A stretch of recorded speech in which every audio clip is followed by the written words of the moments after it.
Hey everybody, how's it going? I am the Azure Knight, and welcome to the first recording I'm doing with actual sound. I apologize that it's taken me so long in order to actually get a recording so far of this, but better late than ever. As you can see right now, we're in the middle of the Hunchback of Notre Dame saga, and it's been a while since I've played this level. Well, since I recorded the other day. I've never played the Kingdom Hearts Stream Drop Distance game before until it came out on the HD setting, because I did not have it for the 3DS. I initially used my 3DS for Pokemon strictly. And probably won't be touching it again because, well, I want to be able to record for you guys. And I really doubt anybody really wants to watch me play Pokemon. As you're seeing right now, we're just going through the storyline, leveling up, and all that jazz. I'm going to be taking breaks in between here and then to power level occasionally and then do another recording, so I'll do my best in order to keep it strictly to the storyline. So I'll just backtrack and power level that way you guys can get the full experience. For those of you who are first-time viewers of the series, this is where they do the Mark of Mastery exam. It's something where every Keyblade wielder has to do it in order to become labeled a true master. It's an unconventional mean because in the Birth by Sleep saga, you see an actual test versus what they actually do here.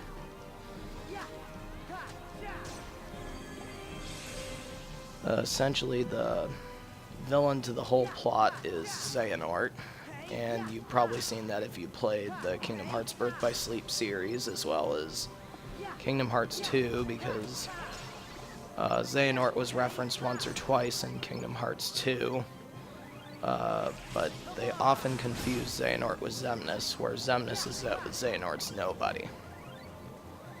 And for those of you who are aware of the series, if you feel like correcting me about anything I've just mentioned, please insert in comments below. Rate me on how I'm doing. Like I said, this is my first recording session with vocals, so I'm going to be a little, rusty at it. So please be patient with me, and I'll get better as I do more recordings, less stuttering and all that jazz. Part of it being I do have I guess you would call it a minor anxiety to new things, just like everybody else, but we'll get through it. As you can see here, the drop system initiated where I flip over to the storyline with Riku. I know with in between first and second recording, I accidentally missed a little bit of content, so I backtracked to a save point. That's why there weren't as many cutscenes in the post office when I was playing with Sora.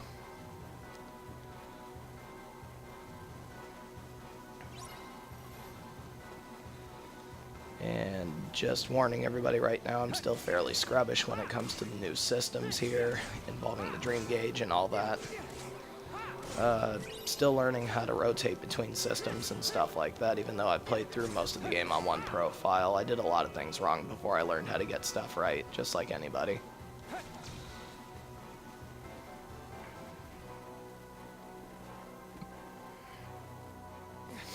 I'll be doing a rather short episode on the account of it is 1:30 in the morning here, and it's taken me a little while to get my Turtle Beach headset to actually conform to the Elgato system, and I hope you guys like it so far. I will be getting better equipment over the course of time, but for now it's just going to be this. I know it's going to come out a little choppy based on the fact that it's an older headset.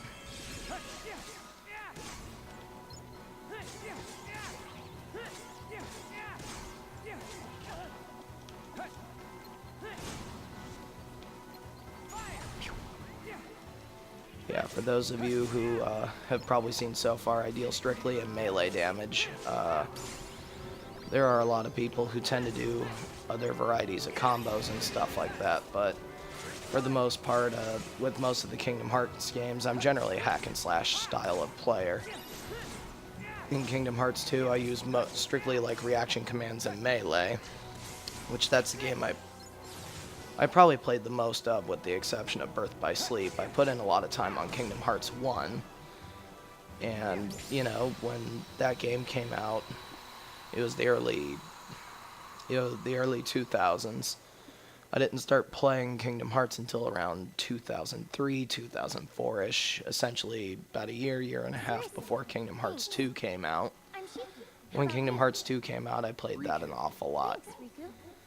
And, like I've said before, like I've said to my friends many times, I am a major fan of the series.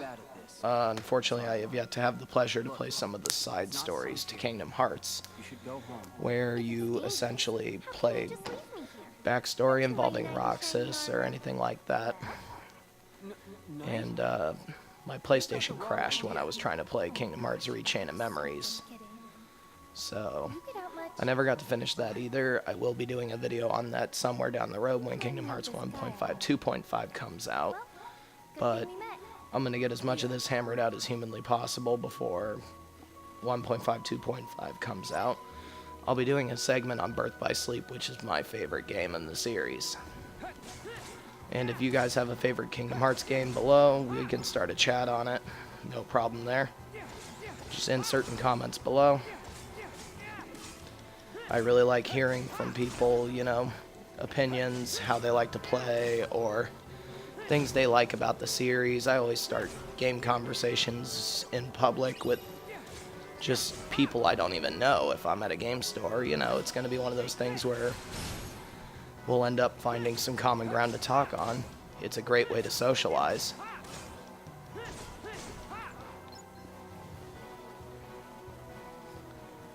And like I said before, I am very, very new at this, so I apologize for any stammering, any stuttering that I have along the way. Part of it's like a little bit of social anxiety because I've never done this before, and I really want to try to do good for you guys because I plan on making, you know, something out of this. I'm not going to stop anytime soon. With time, I know I'll get better. Just bear with me. As you guys can see from my game saves up top that I was playing my other file. I got to the world that never was. And I gotta say, the storyline is really, really good. I would totally recommend picking this game up any day of the week. If anybody wants a good place to start, I would recommend getting the 1.5, 2.5 game when it comes out, which comes out on the 28th of this month, US. I believe it comes out, or may be out already in Japan. I know they generally get like a slightly earlier release than we usually do, but that one may have been a worldwide release date. It's always nice when we get those worldwide release dates because then, you know, it's a little less awkward with that being the case. And, you know, it's one of those things where I want to be able to hear from people along the way, see what they think about the game. It's definitely really good because I know when I first started playing the game, you know, seeing Riku wielding his Keyblade here, the Way to Dawn, or the Path to Dawn, whatever it's called. I always get those names confused. You know, between the combination of his Keyblade, Way to the Dawn, and, you know, his general abilities, he's always been a stronger person than Sora and all that physically, but, you know, Sora has always been one of those people who has a little bit more heart, compassion, and all that sort of stuff, but there's a real maturity factor to Riku, and I think that's what most of the appeal is to that character. Because he's, you know, the image has been built up in Kingdom Hearts with Sora essentially acting like a child through a lot of it, versus where you can get a real slice of that maturity that some of the gamers kind of crave from Riku. And it's definitely something that I really like. I'll rephrase that a little bit. I mean, don't get me wrong, I really like playing Sora because he's a really good character and all that. He's got heart, he's a kind person, he knows how to do the right thing a lot of times. He generally just follows his gut feeling, you know, like a lot of the mainstream heroes would do in most shows, but at the same time, the characters in the show are generally something that you can really relate to. And that's something that I think is most appealing about the Kingdom Hearts series overall. The fact that, you know, they started out, you know, just wanting to go on this big adventure. Turned out turning into a lifetime profession for them almost. Because how often are they really back home in the Destiny Islands? They were home for like, what, a week, and then they got called away by the king? And that's what led into this. And I think that's a really neat thing to have done where, you know, we get to see the story play out with all the problems that Square Enix was having at the given time. This is one of the only things keeping them going. Something really to think about there because, you know, they released a couple of games from Square Enix. Some of the Final Fantasy games as well as, you know, just other games that a lot of people either didn't know about or didn't hear about. Some of them weren't bad overall, just the platform that was presented was definitely something else. And I definitely enjoy this series as well for just the replay value. You know, you can go back, you can try to do all kinds of tricks like in Kingdom Hearts 2 with the skateboard, or you can even, you know, just go through on this and just try to do a bunch of tricks with the little reaction system here. You could do jumps, you could do flips, do all this, that, and the other. You could bounce off walls, you can dash between them like so, or bounce, jump, dash. Woo! Definitely adds to some of the overall gameplay. Something that I think everybody can relate to or enjoy, that they want to be able to do all kinds of good tricks. And for those of you who I want to say have been really loyal fans to the series, I'm sure you guys can't wait, just like I can't wait on Kingdom Hearts 3 to come out. We just got the teaser last week about the changing form of Keyblade to Shield. I mean, people who saw some of the teaser trailers before saw that they did one from one of the Final Fantasy games where the Keyblade split into two pistols that Sora was using in one of the other teaser videos, which in my opinion was really great, because when it comes down to it, you know, hack and slashes are fun, but at the same time, adding that versatility, let me elaborate on that, versatility to combat systems. For those of you who have played hack and slashes like Bayonetta, Devil May Cry, and stuff like that, it definitely adds some life into the system because, you know, every one fight will not always be the same. And I think that's one of the great things about the game. The part where combat can evolve on the drop of a dime. And I think that's one of the coolest things about it. Because at the end of the day, you know, you don't want it to be rated R for repetitive. You want it to have some actual life into the system.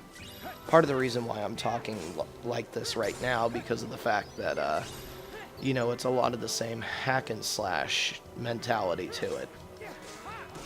And as to why I'm not progressing mainly with the storyline as well, is I want to actually be able to, you know, farm a little XP along the way as well. That way it's not going to be as bad, but at the same time it's a little embarrassing when you get juggled by, you know, deer there with horns for antlers, spewing fire.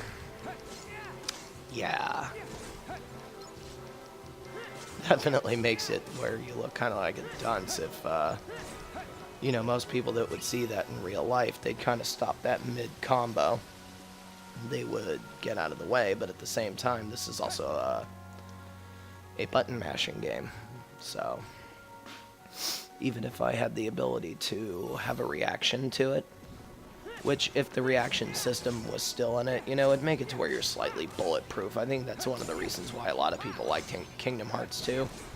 That lovely triangle pops up and you're just like, haha, gotcha.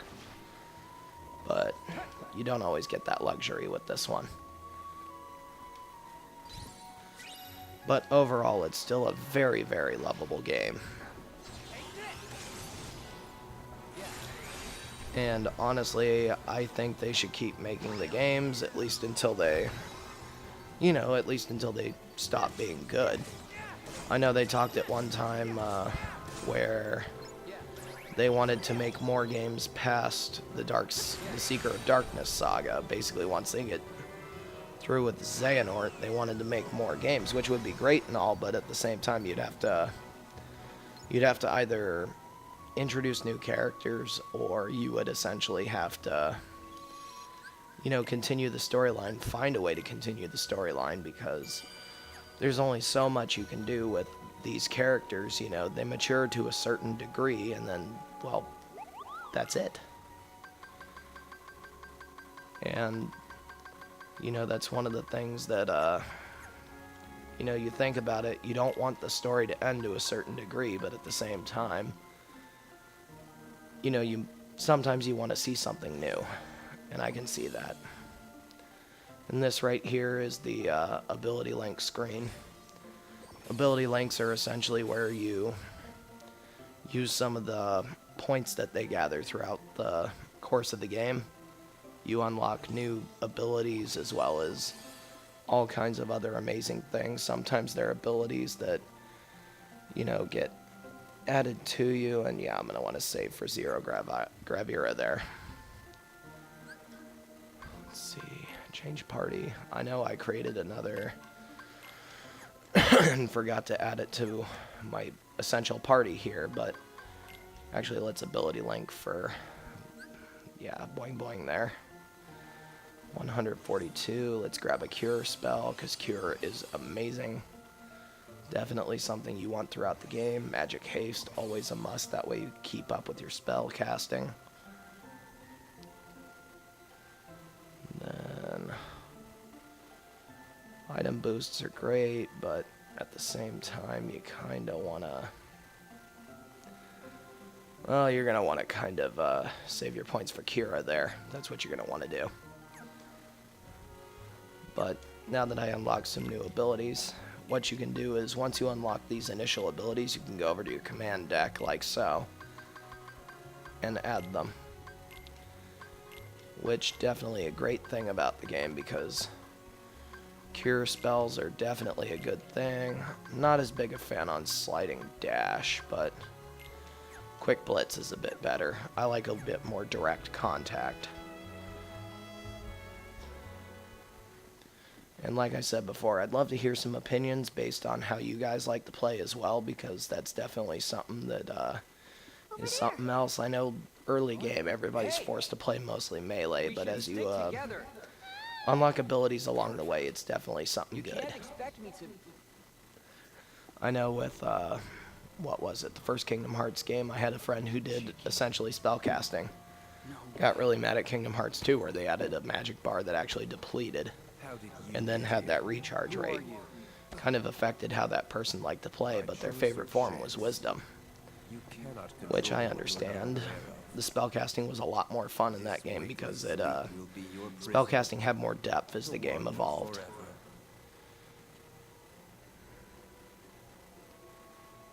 What do you mean? Riku, don't you listen to that punk! Shiki's gonna be fine. She told me. As for people's public opinion on this, I really think this is how most Japanese people see Americans, which is really stupid. We're a little bit smarter than that.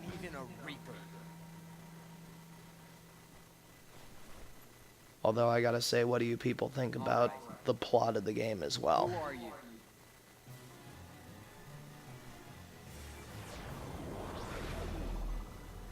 I'm honestly surprised that with everything that they did, you know, where they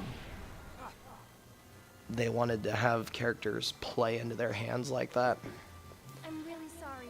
if anything, it probably would have been simpler if they eliminated most of the folks rather than actually, you know, allowing them to grow stronger.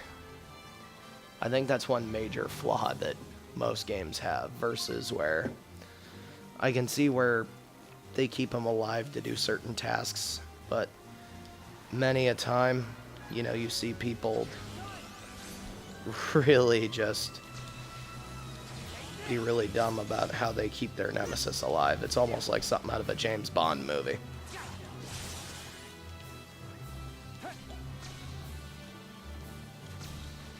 And for this guy right here, when you're playing as Riku, you definitely want to be using a lot more of the commands here, just because of his ability to actually abuse a lot of the field. As you can see, he's got a commanding presence based on the fact that he has a levitating ability. Since when you fight against him as Sora, he has feet, but in this one he's a little bit more fluid, with the fact that, you know, just a little bit harder overall to actually be able to do something involving hitting a target that's able to escape your melee range on a constant basis.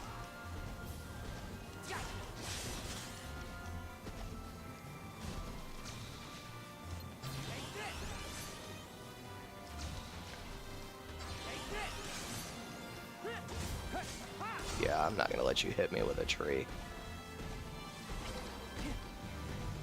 Or you can.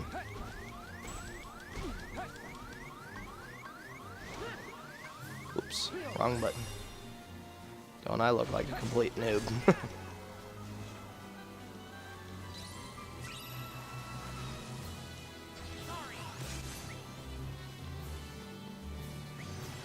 Uh-oh.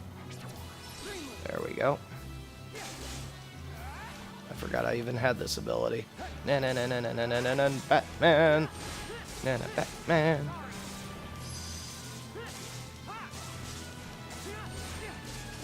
I am gonna fly and I am going to kill you because I am Trashy Man, Trashy Man.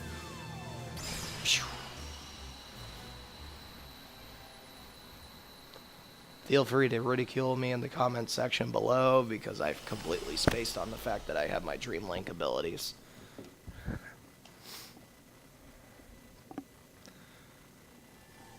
And with this cutscene in mind, definitely something interesting to see right here, where you see the part of the initial plot of the game.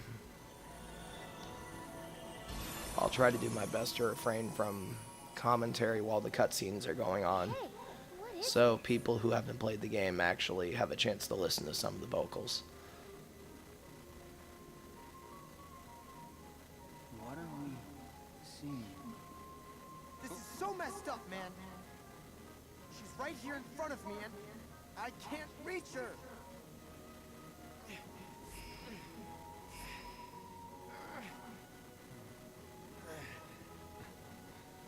If your hearts are connected, you'll reach her. Right.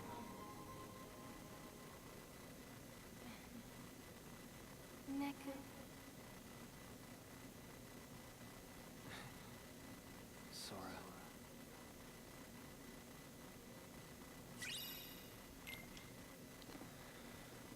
Also, as well, for those of you who didn't see when I initially started the game, I am playing on standard mode, but at the same time, just to make it a bit of a challenge, I will be using the standard keyblades that come with the characters.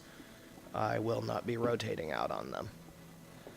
So, Way to the Dawn and Kingdom Key will be the only keyblades I use for the given characters.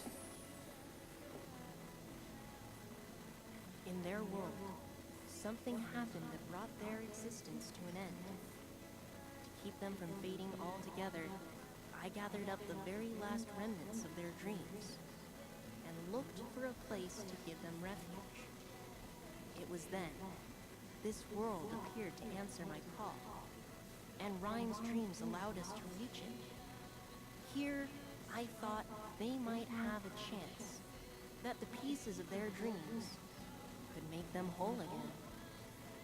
Imagine my surprise when I realized dreams take bodily form in this world, it struck me. By linking their dream pieces back together, maybe I could make them exist again. Maybe I could give them another chance.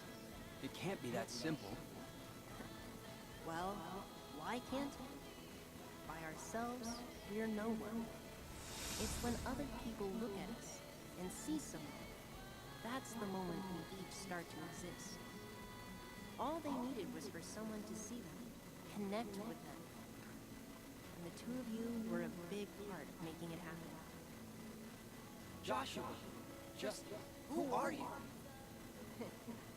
Let's say, a friend.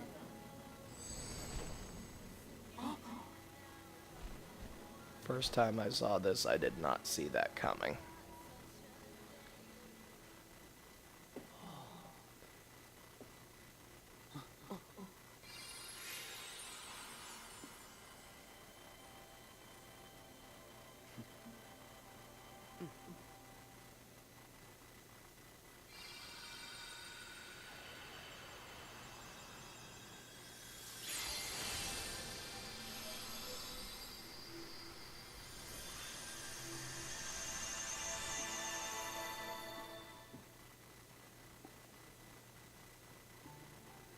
One dream is connected to another, which means we must choose in which sleeping world you will begin.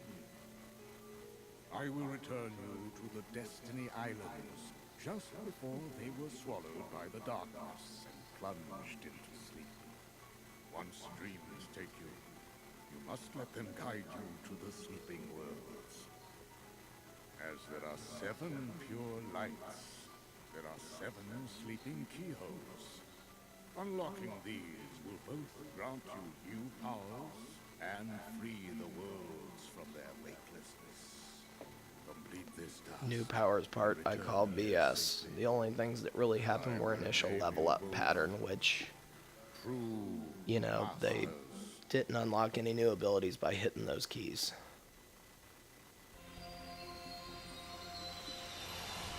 But I believe we are going to leave it off here, and we will pick up on Sora's storyline in the next episode. Well, I take that back. I forgot I completed Sora's. We will be heading to the Hunchback of Notre Dame here with Riku, and then flipping back over with Sora here very soon. This was Azure Knight. I hope you liked the video. If you have anything to comment on, please comment in the section below. If you like, please subscribe. And I will see you guys next video. Later.